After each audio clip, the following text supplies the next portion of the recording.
Now, Mark, away from the Champions League, let's do some golf before we do NBA playoffs. Well, over the weekend, we had two events. First, we had the President's Cup, which teed off on Wednesday at the Lake Victoria Serena Golf Resort and Spa.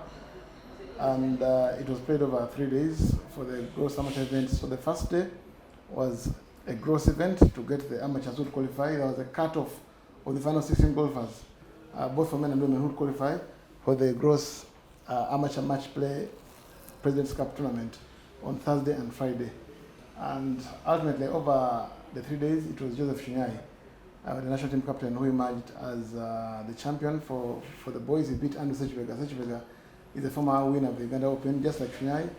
Sechibega won the Open at Chigo, which is his own course, but Shinyai came and beat him on his own course. Shinyai seized the initiative early, claimed the first couple of holes, and although Sechibega mounted a chase, including a very, very magnificent eagle on the par 5 hole 13th, there was no way back for Sechibega. So Shinyai, winning the inaugural President's Cup for his efforts, he took home 1.2 million shillings. I'm happy, Mark, that these days for almost each and every amateur event, there's a kitty for the gross amateurs. Golf has changed so much, because there was a time back in the day when there was no money for amateur golfers, but now you have a smaller kitty for the amateur golfers, and then the bigger one for the professional golfers. Of course, for the ladies, it was Peace Kabasweka who won. She beat Mary Mugisha 4-2. So the two national team captains, Joseph Shinyai for the men and Peace Kabasweka for the women, emerging victorious. The President's Cup is a new tournament which has been started in the presidency of Dr. Jackson Were, but it's just basically a give back to golf for the fraternity, and I was happy that all the former presidents were there. Innocent Chika, Moses Masiko, Dr. Amos Nzei, and a couple of others. And going forward, it's going to be a permanent event, which will be played in April of every year, the President's Cup, to celebrate the contributions of the past presidents, but also give back to the game of golf from the presidents who have served from the years gone by and into the incumbency. There was also a subsidiary event which had Joseph Lisu emerge as the winner with 45 points. Then on Saturday, we had the Mwema Challenge.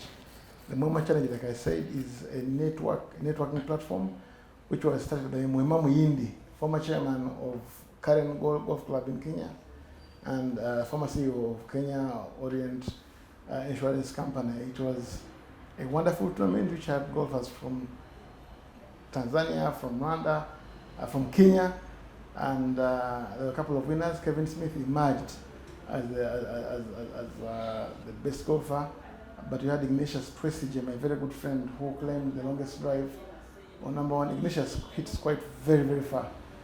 His driver is averaging 350, 360 yards. He won the longest, as well as winning the gross score on the day. He played, I think, 80 gross to emerge as champion. And of course, Marvin Kagoro came out on top as the East African champion. There was also an event at Uganda Golf Club where there was the Stanbic Bank Mag of Mags, and it was won by Rino Chitimbo, the younger brother of the late Brian Tolit. Chitimbo shot 65 net to emerge as champion. And then lastly, over the weekend as well, we had the NCBA Mag at the Mary Louise Simkins Golf Club in Namlonge, where my good friend and old boy Henry Maguma was outstanding. He did emerge as the best golfer on the day. So that was it from the world of golf. Of course, the other big news is that MTN is coming on board with 100 million shillings to support Ronald Gumayo.